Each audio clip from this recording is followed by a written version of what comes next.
ஆண்டவர் இயேசுவிலும் அன்னை மரியாவிலும் பேர்மிக்க அருள் தந்தையர்களே, அருள் சகோதரியே, ஓர் பெரியோர்களே, இளையோரே, பாசமான குழந்தைகளே, நமது பங்கின் 45வது ஆண்டு பெருவிழா திருவநல்வாழ்த்துக்களை உங்கள் எல்லோருக்கும் அன்போடு தெரிவித்துக் கொள்கிறேன். அனைவரும் கரைகளை தட்டி நம்முடைய மகிழ்ச்சியை நாம் பிறோடு பகிர்ந்து கொள்வோம். பார்போற்றும் பாத்திமானுடைய 45வது ஆண்டு விழா திருப்பலியை சிறப்புதில் மிக்க மகிழ்ச்சி அடைகின்றேன். பாந்தர்களே, இன்றைக்கு நமக்கு கொடுக்கப்பட்ட அருமையான சிந்தனை அன்னை மரியாள் அமைதியின் அரசி என்ற தலைப்பு. உருவாகி ஏறக்குரிய 21 ஆண்டுகளாக இருந்தது. இப்படிப்பட்ட ஒரு சிந்தனையில் திருப்பலி மறைவுரை ஆற்றுவது கிடையாது. ஒருவேளை உங்கள் பங்கு தந்தை எனக்கு ஓமார் கொடுப்பதற்காக இந்த தலைப்பை கொடுத்தாரோ என தெரியவில்லை. வழக்கமாக தலைப்பூட்டி தான் திருப்பலி மறைவுரை ஆற்றுவது எனது வழக்கம். எனவே அமைதியின் அரசி என்ற வார்த்தைக்கு அர்த்தம் என்ன, வரலாறு என்ன என்று எனக்கு நான் சிந்திக்க தொடங்கினேன். அதனுடைய தேடலே என்னுடைய குருமடத்தில் இருக்கின்ற ஒரு புத்தகத்தில் படிக்க நேர்ந்தது. அது நீங்கள் வெப்சைட்டில் படிக்கலாம், புதுசாக இல்லை. அன்னை மரியாள் அமைதியின் அரசி எப்படி வந்தது என்ற ஒரு சிந்தனை நமக்கு இருந்தால் இந்த விழாவுடைய அர்த்தம் நமக்கு தெளிவாக புரியும் நினைக்கின்றேன். 1500ஆம் ஆண்டுகளிலே பிரான்ஸ் தேசத்தில் யான் ஜாய் லூசே என்ற ஒரு பெரிய செல்வந்தர் தன்னுடைய மருமகனுக்கு திருமணத்தின் பொழுது அன்னை மரியாளுடைய சுரூபத்தை பரிசாக வழங்குகின்றார். அந்த சுரூபத்தினுடைய வடிவம் இப்படிதான். அன்னையுடைய கையிலே அமைதியின் அரசு என்று சொல்லப்படுகின்ற ஆண்டவர் இயேசு குழந்தையுடைய உருவம் தாங்கிய ஒரு பக்கம், இன்னொரு கையிலே ஒலிவ கிளையை அன்னை தாங்கியிருக்கின்ற ஒரு சித்திரம். ஒலிவ கிளை நம் எல்லோருக்கும் அமைதியுடைய வடிவமாக, அமைதியை வெளிப்படுத்துகின்ற சின்னமாக இருப்பது. ஒரு பக்கம் ஒலிவ இலை, இன்னொரு பக்கம் அமைதியின் அரசராகிய கிறிஸ்துவை தாங்கிய அந்த சுரூபத்தை இந்த செல்வன் தன்னுடைய மருமகளுக்கு திருமணத்தின் பரிசாக அளிக்கின்றார். இந்த திருமணத்தின் வழிவாக பிறந்த ஒரு குழந்தைதான் ஹென்றி ஜோய் லூயிஸ் ஃபேமிலி பெயர். அவர் பிற்காலத்தில் கப்புச்சின் குருவாக மாறுகின்றார். குருவாக மாறி அந்த கப்புச்சின் மடத்திற்கு செல்கின்ற போது தனக்கு மிகவும் பிடித்த தன் குடும்பத்தில் நீண்டாக இருந்த இந்த அமைதியின் அரசின் சுரூபத்தை தன்னோடு தன் குரு மடத்துக்கு எடுத்து சென்றார். அங்கே பல 100 ஆண்டுகள் அந்த அன்னையினுடைய சுரூபம் வைக்கப்பட்டு வணங்கப்படுகின்றது. அந்த பகுதியில் இருக்கின்ற எல்லா மக்களும் இணைந்து வந்து இந்த அன்னைக்கு புகழ் செலுத்துகின்றார்கள். பக்தி முயற்சி பரவுகின்றது. 1584ஆம் ஆண்டு இந்த பிரெஞ்சு புரட்சி வெடிக்கப்பட்ட பொழுது அவர்கள் தங்கியிருந்த அந்த கப்பூச்சின் மடமானது அழிக்கப்படுகின்றது. எனவே அவர்கள் பாதுகாப்பாக வெளியே செல்கின்ற போது அங்கிருந்த துறவிகள் அனைவரும் இணைந்து இந்த அன்னையினுடைய சுரூபத்தை நாம் காப்பாற்ற வேண்டும் என்பதற்காக அந்த சுரூபத்தை அங்கே யாருக்கும் தெரியாமல் இருந்த ஒரு கண்ணீர் மடத்திற்கு அது பரிசாக அளிக்கப்படுகின்றது. அங்கே பத்திரமாக இருக்கின்றது. இன்று வரை அந்த இடம் அந்த அன்னையினுடைய திருத்தலமாக கருதப்பட்டு அமைதியின் அரசியாக இருந்து அங்கு வருகின்ற எல்லா மக்களுக்கும் அமைதி கொடுக்கின்ற திருத்தலமாக இருப்பதை நாம் வரலாற்றில் வாசிக்கின்றோம். இன்னும் ஒரு வரலாறு, எல் சதோர் என்ற நாட்டில் உள்நாட்டு கலவரம் அதிகமாக பெருகிக் கொண்டிருக்கின்றது. எனவே அந்த நாட்டில் கடற்கரையில் இருந்த வணிகர்கள் ஒரு வித்தியாசமான ஒரு போட்டியை பார்க்கின்றார்கள். மிக கடினமான போட்டி. எனவே அந்த போட்டியை திறந்து பார்க்க முடியாமல் அதை கழுகு மேலே வைத்து தன்னுடைய தலைவருக்கு காட்ட வேண்டும் என்று சொல்கின்றார்கள். செல்கின்ற வழியிலே அந்த பெட்டியானது ஒரு கோயில் முன்பாக, அங்கிருந்த சிற்றாலத்தின் முன்பாக அந்த பெட்டி தானாக விழுந்து அது உடைந்து போகின்ற போது அந்த பெட்டியிலே அந்த அமைதியின் அரசினுடைய சுரூபத்தை இருப்பதை பார்க்கின்றார்கள். பிறகு அந்த பங்குதாரை கொடுக்கின்றார்கள்.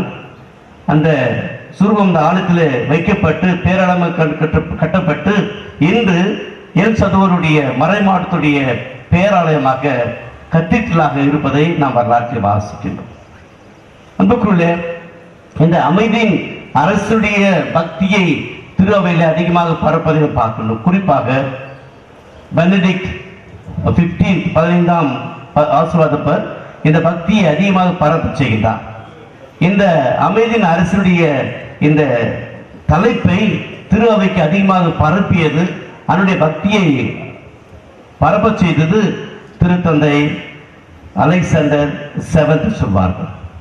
எனவே அன்னையினுடைய இந்த பக்தி முயற்சியாவது இன்று வரை சல்வதோர் இந்த நாட்டிலே மறை மாவட்டத்திலே அதிகமாக பரப்புவதை பார்க்கின்றோம். அன்புக்குள்ளே இந்த அண்ணனுடைய இந்த 2 சின்னங்கள், ஒன்று அமைதியை வெளிப்படுத்துகின்ற அந்த ஒளிவு இலை, இரண்டாவது இந்த உலகத்திற்கு அமைதியை அளிக்க வந்த அமைதியின் அரசராகிய அந்த குழந்தை இயேசுடைய சுரூபம். இந்த சுரூபம் தான் இந்த அமைதியின் அரசுடைய வடிவமாக அல்லது அன்னையினுடைய உருவமாக நமக்கு காட்டப்படுகின்றது. நமக்கும் இந்த அமைதியின் அன்னைக்கும் என்ன தொடர்பு, அல்லது இந்த பாத்திமா அன்னைக்கும் இந்த தலைப்பிற்கும் என்ன தொடர்பு என்று இன்னொரு படி சற்று மேலே சிந்திக்கின்ற போது அன்புக்குள்ளே 2015ஆம் ஆண்டு நான் பாத்திமா நகருக்கு செல்ல ஒரு வாய்ப்பு கிடைத்தது. எனக்கு அந்த பாத்திமா நகரை அடைந்தவுடன் எனக்குள் ஏற்பட்ட ஒரு எண்ணமானது அமைதி. ஒருவேளை உங்க பங்கு அப்படிதான் நினைக்கிறேன். நான் வரும்போது கிரகரி சொல்லிட்டு இருந்தேன், இது பெரிய வனாந்திரமா இருக்கும், இடையில கோயில் போல இருக்கும்.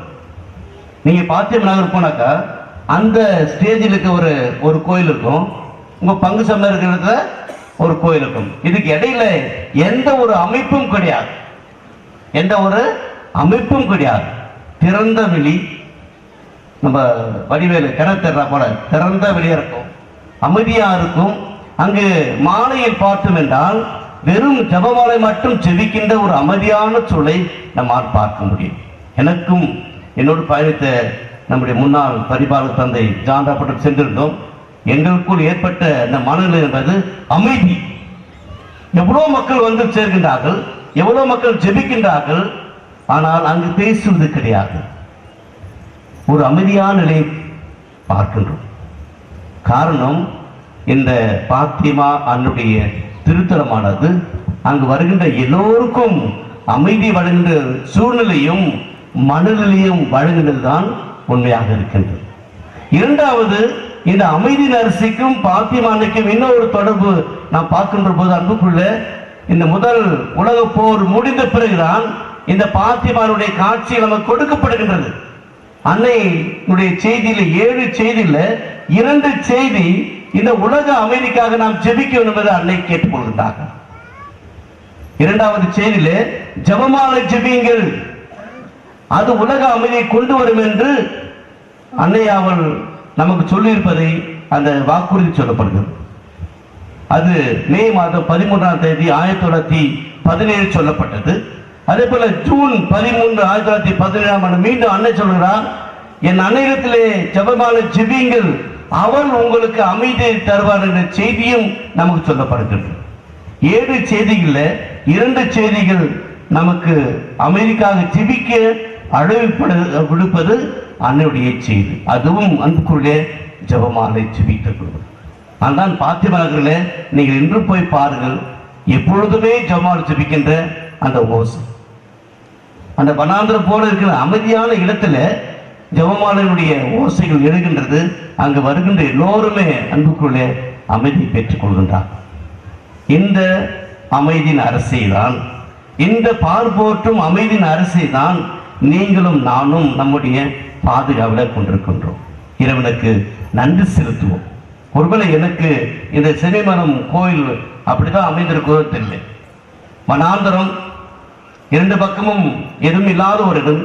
அப்படி என்றால் இந்த அமைதியான இடத்துல நான் எங்கே அமர்ந்தாலும் கூட எனக்கு அமைதி கிடைக்கின்ற உணர்வு ஒருவேளை இன்று நமக்குள்ளாக நாம் ஏற்படுத்திக் கொண்டால், இந்த ஆலய வளாகத்தில் நாம் வருகின்ற போது அன்புக்குள்ளே நாம் அமைதியை மட்டும்தான் பேசுவோம், அமைதிக்கான சொற்களை மட்டும்தான் பேசுவோம், அல்லது அமைதி ஏற்படுகிற மனநிலையை மட்டும்தான் நம்மால் யோசிக்கும் ஒரு வழியா இது சண்டை போடவோ பிறரை பற்றி குறை சொல்லவோ அல்லது என்னை தாழ்வாக நினைத்து என்னை நான் அழித்துக் கொள்கின்ற இடமாக மாறக்கூடாது என்பதுதான் என்னுடைய சிந்தனையாக இருக்கின்றது, ஜபமாக இருக்கிறது.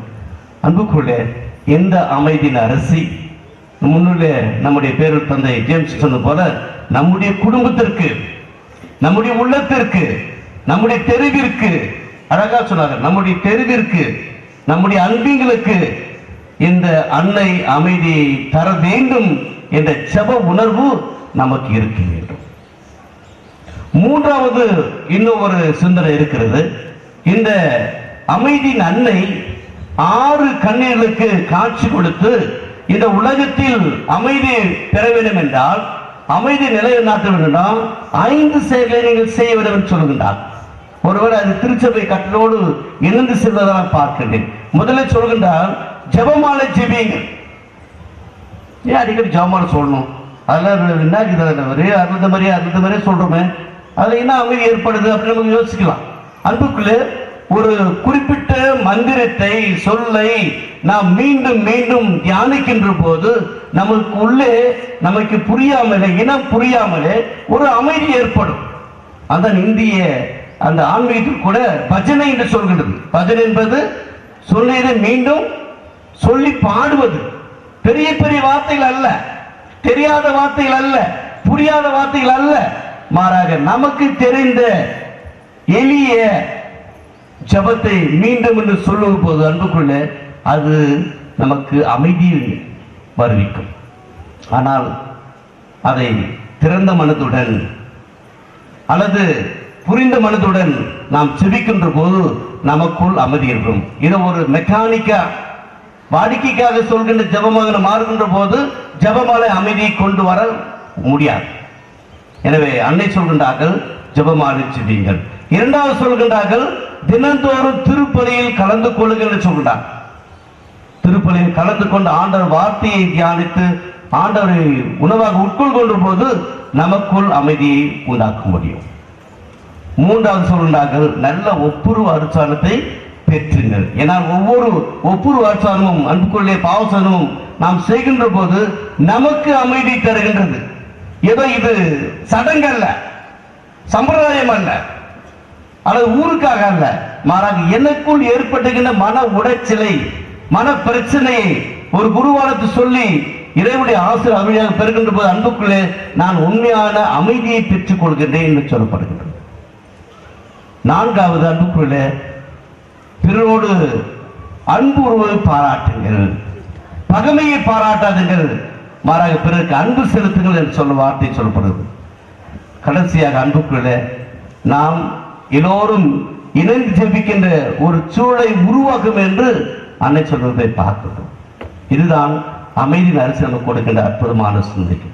அன்புக்குள்ள இந்த நாளிலும் கூட நம்முடைய திருத்தந்தை லியோ, புதிய திருத்தந்தை இலவத்திருக்கிறார்கள். அவருடைய முதல் வார்த்தை என்ன? நீங்க பாத்தீங்களா? போப்பாண்டர் பாத்தீங்களா? என்ன எல்லாம் குறைக்கிறீங்க பார்த்து? போப்பாண்டர் தீ வந்தா முதல் என்ன சொன்னார் அவரு? நீங்களே சொல்ற சாமின்றீங்களா?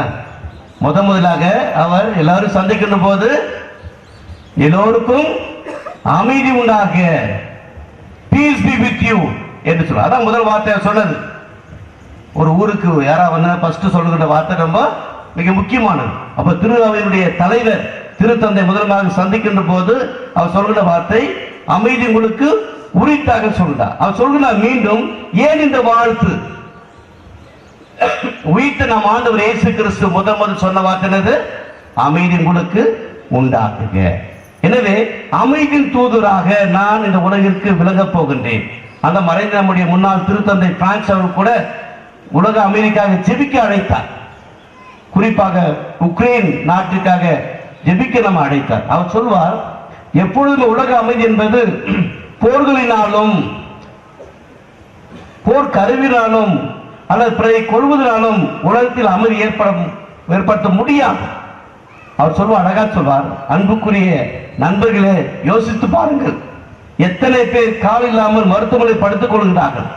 போரினால் எத்தனை குடும்பங்கள் அழிந்து போகின்றது, எத்தனை குழந்தைகள் பெற்றோர் இல்லாமல் வாழ்கின்றார்கள், எத்தனை பேர் அனாதைகளாக மாற்றப்படுகிறார்கள். இவற்றெல்லாம் இந்த உலகு நினைத்து பார்த்தால் இந்த உலகத்திலே சண்டை என்பதற்கு வாய்ப்பில்லை என்று சொல்கிறார். எனவே போர் என்பது ஒருபோதும் ஒரு நாட்டிற்கும் இந்த உலகத்திற்கும் அமைதி கொண்டு வர முடியாது என்று சொல்லுகிறார். அதைத்தான் நம்முடைய குடும்ப வாழ்க்கை நினைத்து பார்க்கிறோம். ஒருத்தர் சண்டை போடுவதனாலோ அல்லது ஒருத்தரும் வாக்குவாதம் செய்வதனாலோ அமைதி ஏற்படாது. இங்க இருக்கின்ற பெரியவர்களுக்கு உங்கள் வாழ்க்கையை நிறைய சந்தித்திருப்பீர்கள். ஒரு சண்டை, ஒரு வாக்குவாதம் மீது இன்னொரு வாக்குவாதத்தான் பெற்றுத்தருவ ஒழிய அது அமைதி நிலைநாட்ட வாய்ப்பே இல்லை. எனவே உலகத்தில் மட்டுமல்ல, நம்முடைய குடும்பத்திலும் கூட, நம்முடைய தனிப்பட்ட வாழ்வில் கூட நாம் அன்னை மரியாதை போல நாம் உள்ளத்தில் இருத்தி சிந்திக்க வேண்டும். எனவேதான் இந்த நற்செய்தியினுடைய அடிப்படையில் ஒரே ஒரு கருத்தை எங்களோடு பகிர்ந்து கொள்ள ஆசைப்படுகிறேன். அன்னை மரியா எப்படி அமைதிக்கு உருவாக இருக்கின்றார் என்பதை பார்க்கணும். நற்செய்தியிலே சொல்லப்படுது, அன்னை மரியாள் இவளை சொல்கின்றது, அந்நாட்களில் பழைய மொழிபெயர்ப்பில் அதன் பின் என்ற வார்த்தை பயன்படுத்துகிறது. எதன் பின், நான் ஆண்டவருடைய அடிமை, இதோ ஒரு வார்த்தைமொழி எனக்கு ஆகட்டும் என்று சொன்ன பிறகு, அல்லது நீ கடவுளின் மகனை பெற்றெடுக்க போகிறாய் என்று சொன்ன பிறகு, இறைவனை தாயாக மாறுக சொன்ன பிறகு, அன்னையானவள் யூதேயா மலைநாட்டுக்கு விரைந்து செல்கின்றார் எலிசபெத்திற்கு உதவி செய்வதற்காக. அப்படி என்றால் அன்புக்குள்ள, கடவுளின் அருளை பெற்ற ஒவ்வொரு மனிதரும் கடவுளின் அருளை தனக்குள்ளே வைத்துக் கொள்ள முடியாது. அதை பிறகு கொடுத்துதான் ஆக வேண்டும். நான் கடவுளின் அருளை பெற்றுக்கிறேன் என்றால் அது பிறருக்கு கொடுக்கின்ற பொழுதுதான், பிறருக்கு உதவி செய்ய செல்கின்ற பொழுதுதான் நான் கடவுளின் அருளை பெற்றிருக்கேன் என்பதை என்னால் உணர முடிகின்றது. அதை பிறரும் தெரிந்து கொள்ள ஒரு வாய்ப்பாக இருக்கின்றது. எனவேதான் அன்னை மரியா தான் இறைவனின் தாய் என்ற அந்த தலகணத்தையும் அந்த மம்மதியும் அல்லது தான் பெரியவள் என்ற எண்ணத்தையும் வைத்துக் கொள்ளாமல், இந்த அருள் என்பது பகிரப்பட வேண்டியது, இந்த அருள் என்பது பிறக்குரிய என்பதை உணர்ந்தவர்களாக அன்னை மரியா விரைந்து செல்கிறார், அங்கு உதவி செய்கிறார். அங்கே பார்க்கின்றோம், மீண்டும் எலிசபெத் சொல்கிறார், ஆண்டவர் சொன்ன வார்த்தை நிறைவேறும் என்று நம்பிய நீர் பேறு பெற்று என்று மீண்டும் அன்னையுடைய நம்பிக்கையானது, அன்னையுடைய இறை தன்மையானது, அன்னையுடைய வல்லமையானது அங்கு வலியுறுத்தப்படுகிறது, மீண்டும் பேசப்படுகின்றது. நாம் கூட அன்புக்குள்ளே கடவுளின் மக்களாக இருக்கின்றோம், கடவுளின் பிள்ளைகளாக இருக்கின்றோம். அது எப்போது செயல் வழிபெறும் அல்லது எப்போது அது பிறகு வெளிப்படும் அல்லது விபிலியா சொல்லப்போனால் நாம் கடவுளின் வார்த்தைக்கு உயிருள்ளாக சாட்சிகளாக எப்போது விளங்க முடியும் என்றால் அது பகிரப்படுகின்ற பொழுதுதான், அது செயல்பாட்டில் பயன்படுத்தும் பொழுதுதான் நாம் கடவுளுடைய சாட்சிகளாக மாற முடியும். எனவே அமைதி தேடி அலைகின்ற இந்த உலகத்தில் அமைதியை ஏற்படுத்த வேண்டுமா, நம்முடைய குடும்பத்திற்கு அமைதி வேண்டுமா என்று சொன்னப்போனால் அன்புக்குள்ள நாம் முதலில் அமைதியை வெளிப்படுத்துகின்ற, அமைதியை விதைக்கின்ற பிள்ளைகளை மாற வேண்டும். அத்தகைய அருளை குறிப்பாக இந்த பார்வோற்றிட அன்னை பாத்திமா அன்னை நமக்கு தரவென்று சிரிப்போம். குறிப்பாக இந்த நாளில் முதல் முறையாக அக்கறை வாங்கியிருக்கின்ற இந்த பிள்ளைகளுக்கு அந்த உண்மையான அமைதி, கடவுள் என் உள்ளத்தில் இருக்கின்றார், இயேசு என் உள்ளத்தில் இருக்கின்றார், அமைதி தரக்கூடிய உயிர்த்த இயேசு என்னுள் இருக்கின்றார் என்ற உணர்வை இந்த நாளிலே இந்த பிள்ளைகள் பெற்றுக்கொண்டால் அன்புக்குள்ளே இவர்கள் அன்பின் சாட்சிகளாக அமைதியை விளைவிக்கின்ற கருவிகளாக மாறுவார்கள் என்பதை நாம் ஒருபோதும் மறக்க முடியாது.